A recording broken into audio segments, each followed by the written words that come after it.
Tonight, Iran's new supreme leader makes his first public statement vowing to continue blocking the Strait of Hormuz. I'm Lexy Hamilton-Smith and this is ABC News, Queensland.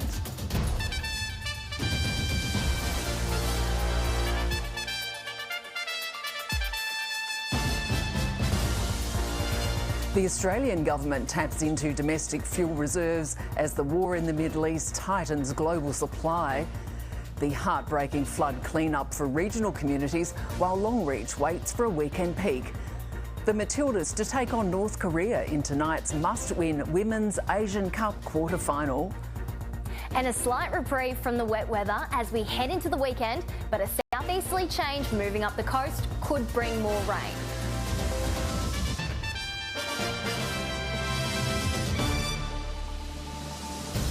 Good evening. Iran's new supreme leader has issued his first public statement saying his country will continue to choke the Strait of Hormuz. 1/5 of the world's oil is transported through the vital waterway, throwing markets into turmoil. Bridget Rollison has more from the Middle East. Towering metal skeletons, all that's left of tankers attacked by Iran as it pushes its advantage in the Gulf. Certainly, the leverage of blocking the Strait of Hormuz must continue to be used.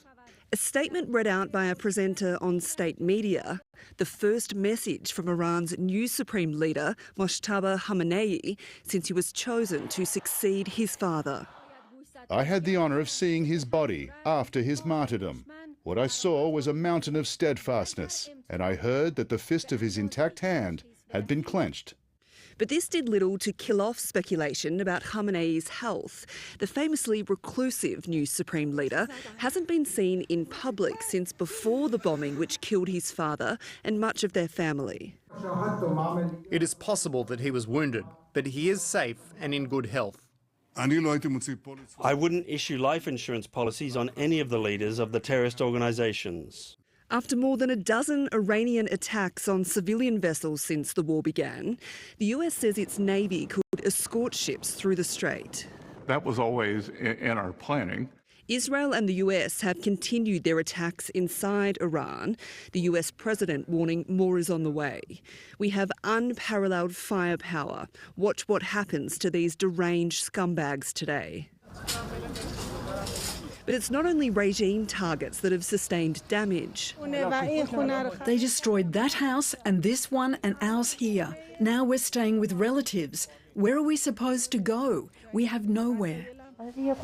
Everything is damaged. The bathroom wall has fallen apart, the ceiling and the cabinets as well. In any case, thank God we are safe ourselves. A rescue is underway for a missing US refuelling plane carrying at least 5 crew lost over western Iraq in an incident not involving friendly or enemy fire. The Gulf states have continued to come under attack from Iran, including essential infrastructure, while Israel is still trading fire with Iran's proxy group Hezbollah and launching nighttime raids in southern Lebanon. As this war threatens to spiral out of control, the United Nations is warning of a growing humanitarian disaster. As many as 3.2 million Iranians have been displaced, while in Lebanon, more than 800,000 people have fled their homes. Bridget Rollison, ABC News, Jerusalem. Meanwhile, the federal government has allowed the release of more than 700 million litres of diesel and petrol from the emergency stockpile to address shortfalls in regional areas. But the Energy Minister is pleading with the public to stop panic buying, insisting Australia is not running out. Here's National Affairs correspondent Jane Norman. One servo in town and it's out of fuel. It's happened over a couple of days, so people aren't prepared. With shortfalls across regional Australia driven by a spike in demand, farmers are travelling extra distances to secure crucial supplies. We ran out of diesel on Monday and on Wednesday we ran out of petrol, so we've had no deliveries since. The situation prompting a second government intervention in as many days. Despite the fact that Australia's fuel has been arriving and that our minimum stock obligations are in good shape, of course we have continued to see unacceptable impacts, particularly in regional Australia. By law, Australia's refineries and importers must keep a certain amount of fuel in storage. From today, they've been given the green light to release a fifth of their stocks. 500 million litres of diesel, or 5 days' worth, and 300 million litres of petrol, enough for 6 days. Less fuel in storage, more in the pump, mainly in regional areas. This will enable the fuel companies to more flexibly manage their supply chain.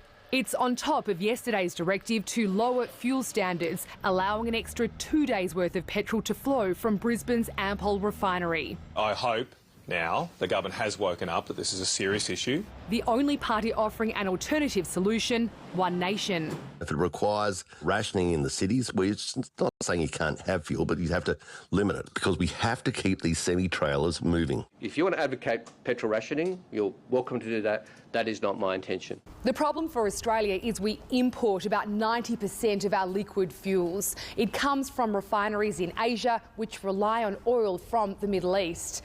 Reports are starting to emerge that some countries are looking at holding back stock destined for export.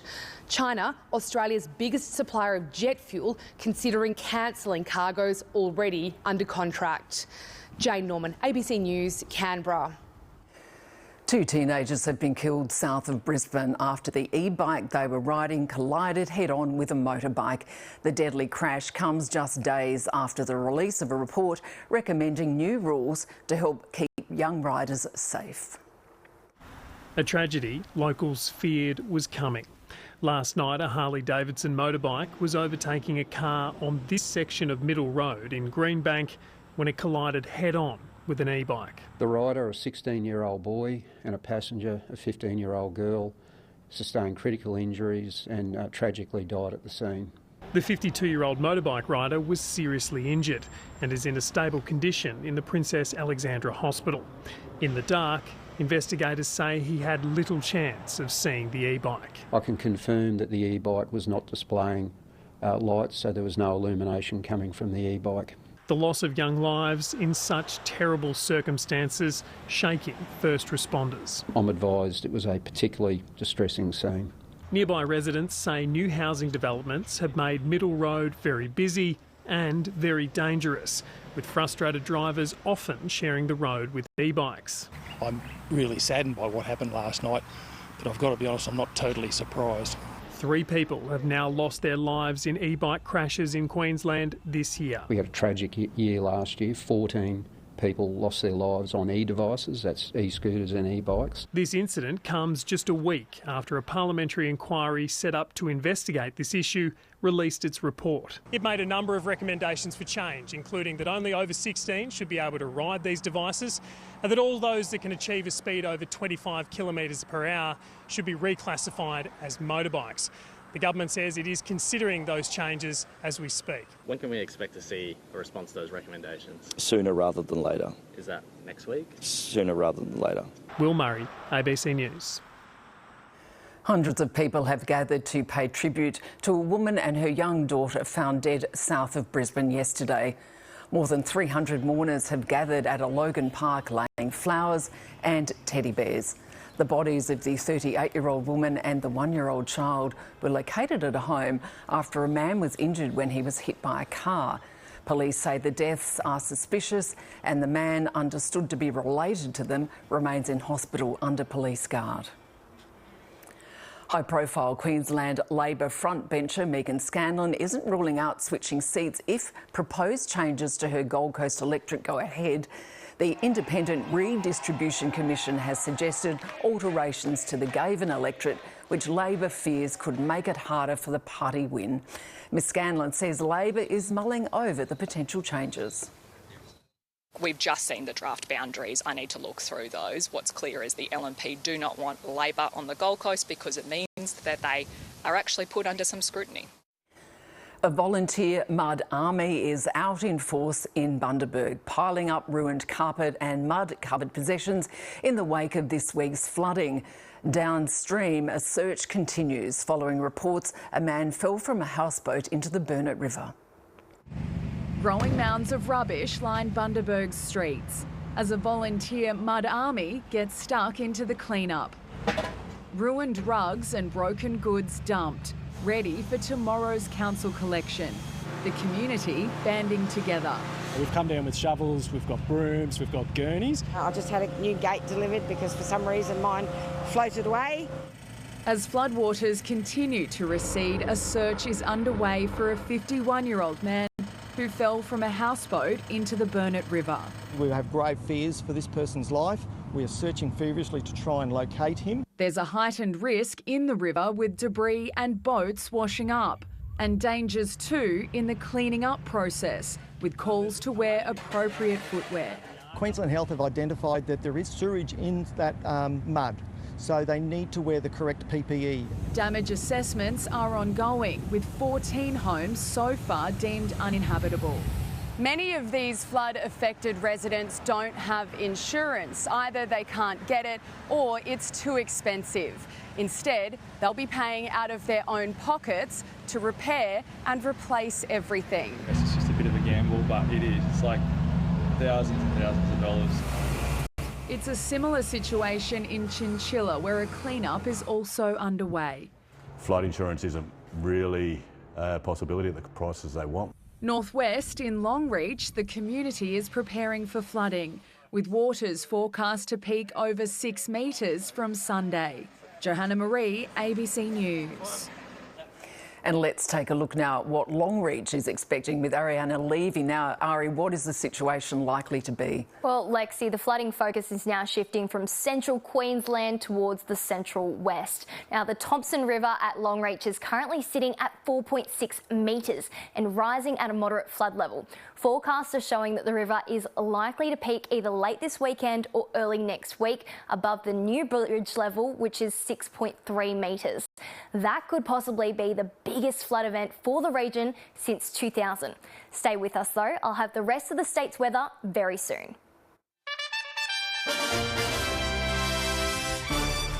Overseas again, and Iranian activists in Malaysia have attempted to speak with members of the Iranian women's soccer team as fears mount for their safety upon returning home. The women are in limbo, awaiting flights to the Middle East, but say they've been told that they will be welcomed back into their country.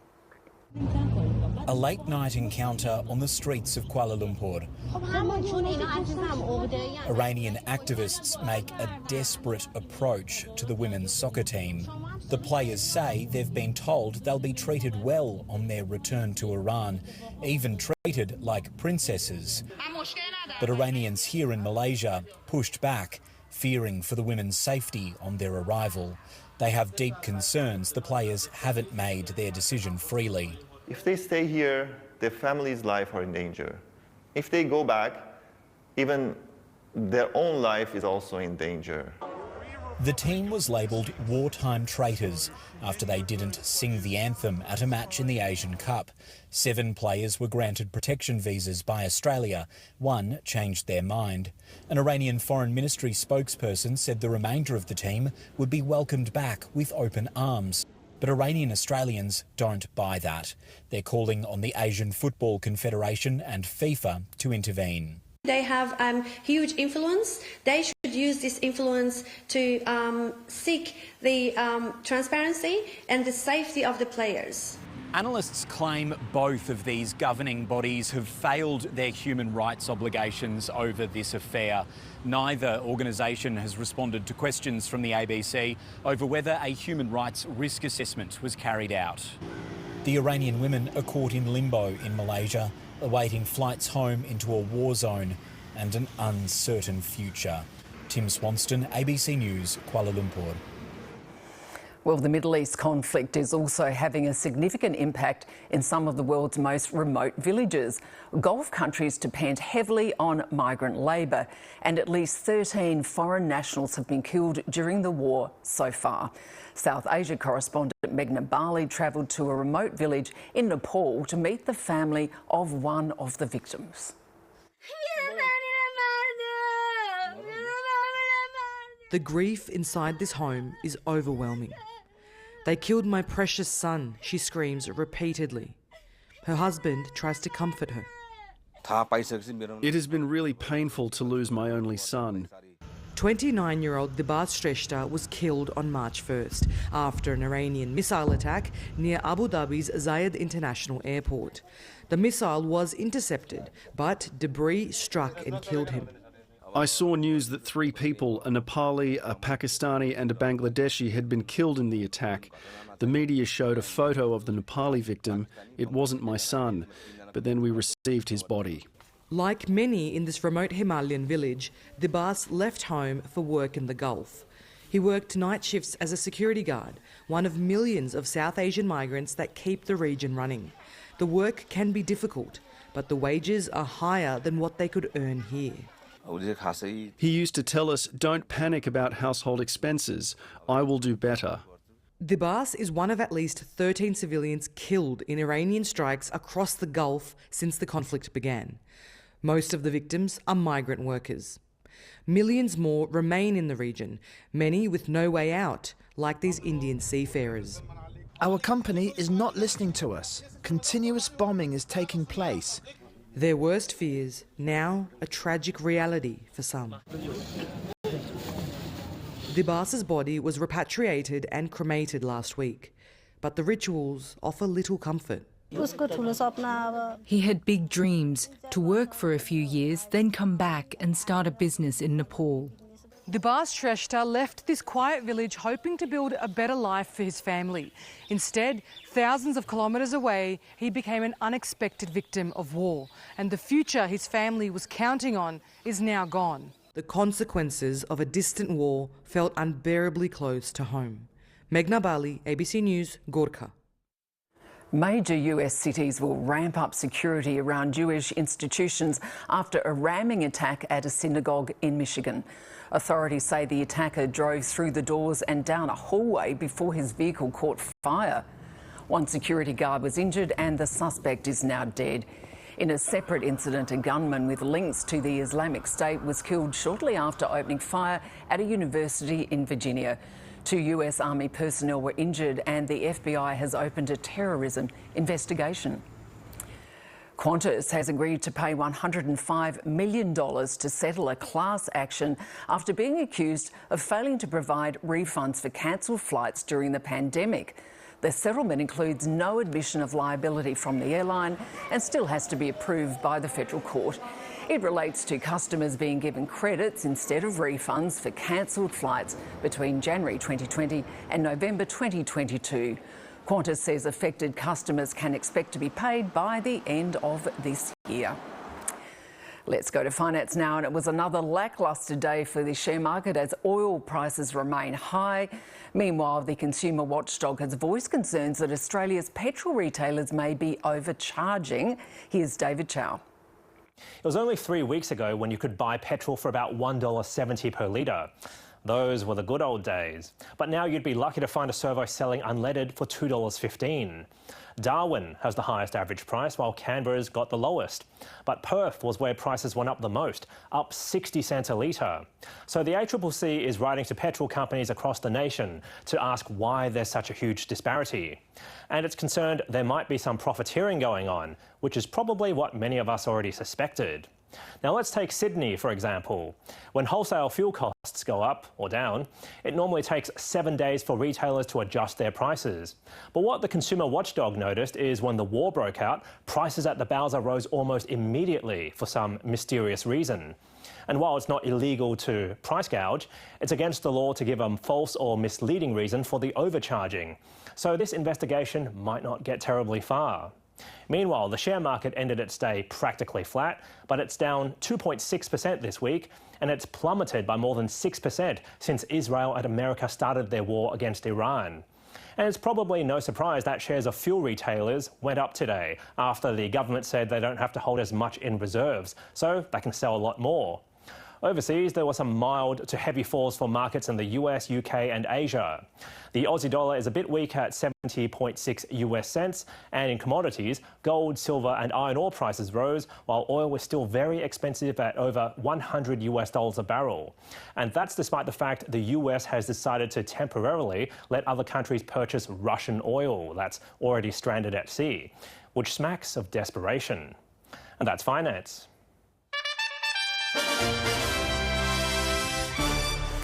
Sport time now. Mackenzie, Colahan is here. And Mac, what on earth is going wrong with the Broncos? They were ordinary, weren't they, Lexy? If last night was a wake-up call, as if last week was a wake-up call, then last night was a train wreck for Brisbane, who blew a 3-try lead in a demoralising 40-32 defeat to Parramatta. The grand final victory now seems like a distant memory for Michael Maguire's men, who lost their captain to injury and have now lost 3 games on the trot. The Broncos and Eels were looking to bounce back from dismal round 1 defeats, and it appeared Brisbane's $1 million man was in the mood. Walsh is on his way. What a start.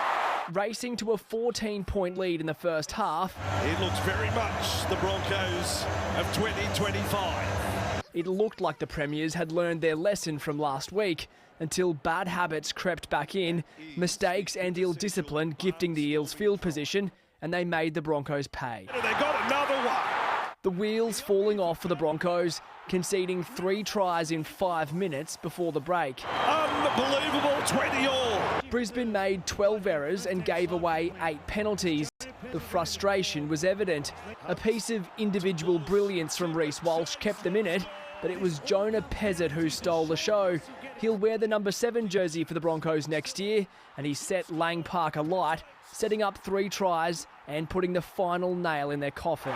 Jonah Pezzett becomes a hero for Parramatta. Play for Parramatta, you fight for every play and you can test every play, and we've seen that in live action tonight. It's an 80-minute game. You know, we talked a lot about that over our journey over the last 12 months. Well, we've got to find that again. A rib injury to skipper Adam Reynolds means he's in doubt for next week's grand final rematch with the Storm. Bit of ice on it and see the staff on the weekend. And undermanned Lions will need to innovate as they take on the Swans tomorrow night, hunting their first win in 2026. Brisbane's squad is stretched thin due to injuries and suspensions. Heading south to Sydney, down on troops, but never down on belief. It's going to take one of our better efforts to do it, but we're up for the challenge. You know, we're not a team that's going to make any excuses. Brisbane has 17 players unavailable to face the Swans. Among the outs, Harris Andrews, Darcy Gardner and Zach Bailey, all suspended. Hugh McCluggage has a calf strain and Logan Morris a broken hand. We're going to have to be innovative. But Sydney will no doubt beware the wounded Lion. We're probably facing adversity reasonably early in the season, but the thing about it is that we've been a club, particularly over the last couple of years, that's been able to cope with that really well. At the Gold Coast, coping with expectations is the new reality for a side already being tipped as premiership favourites. And if we sit there and start to think about outcome, that's when you get tight and bad things happen. The Suns host the Eagles on Sunday and remain reluctant to unleash Jamara Ugle-Hagan. Came to my office this morning, he's a little bit disappointed that he wants to play and he's keen to play, and we're keen to play him as well. He's in a hurry, there's no doubt about that, but the fact of the matter is he's got to hasten slowly. It's been more than 550 days since the former Bulldogs' last AFL game. It's more just his match fitness. It is a big step up. Jessica Stewart, ABC News. The Matildas are gearing up for their Women's Asian Cup quarter-final against North Korea in Perth. Tom Wildey is there. Tom, the Tillies are without 2 of their biggest stars. That's right, Mackenzie. There's no Hayley Raso and no Steph Catley for Australia tonight. The pair out with concussion. Raso was concussed in the 4-0 win over Iran, while Catley was concussed in the 3-3 draw with South Korea. The pair not fit to play tonight. It means that Joe Montemurro will be looking to his backups to fill the void left by those 2 first-choice players. There's a lot on the line for tonight for the Matildas. Obviously, a spot in the semi-finals of a home Women's Asian Cup, but also another carrot in that if they win tonight, if they beat North Korea, they will qualify directly for the 2027 Women's World Cup. That being said, both Joe Montemurro and Australia captain Sam Kerr have said their focus is just on beating North Korea tonight and qualifying for the semi-finals in Perth on Tuesday. They're not looking too far ahead, especially towards the World Cup next year. Tom, thank you. It's been a decade since an Aussie woman has won the Australian Open, but Hannah Green is pushing her case. The 29-year-old finished day 2 in Adelaide in a tie for the lead at 5 under par after carding a remarkable 6 birdies. She shared the lead with fellow Aussie Kirsten Rudgley at 67. Minjee Lee wasn't up to the pace though. She sits at 14th at 1 under. The West Australians' only 2 birdies coming on the back 9. And tonight, South Sydney winger Alex Johnston could go past Ken Irvine as Rugby League's all-time leading try scorer. Lexy, he needs just 2 more tries to break the record, and making it even sweeter, they're playing the Roosters, their old rivals. That will be amazing if it happens. Thanks, Mac. Hundreds of Australia's top working dogs are going head-to-head in the National Sheepdog Trials in the ACT. The winner will be crowned on Sunday. Willow waits for the word. Away, Willow! Away! Get out! Her challenge is to get these 3 sheep around this obstacle course and into this small pen in 15 minutes. We've got 3 species out there. You know, you've got your dog, you've got the person, and you've got sheep. And you've only got 3 sheep. It's not like a big flock of sheep. This is like playing chess. It's very strategic. It's very difficult. Every situation brings new challenges. A level playing field, these competitors come from across Australia, but all have solid working dog backgrounds. You don't have to be the strongest, you don't have to be the fastest. You can be 10-year-old or you can be 80-year-old. As long as you can walk, you can do it. Scott Smith is a zookeeper in Dubbo. By day he works with black rhinos, but the dogs are his downtime. He says communication is key. Often they don't need more information, they need clearer information. A word and a whistle work well. For a hare, I'll just do 2 shorts. And then for anti-clockwise back, if I just want the dog to walk slowly, I just visualise I'm saying walk up. Yeah, or I can use the word walk. While she's in it to win it, these are skills Corinne uses every day on the farm. I think the biggest joy in the world is to get up in the morning, get your working dogs out, get your team out and get to work. What a good dog. And a good day out. Lish Faya, ABC News, Hall. Looks like a lot of fun. Let's head back to Arianna now. And it's been a huge week of weather. Is there a reprieve in sight? Oh, Lexy. Temporary reprieve.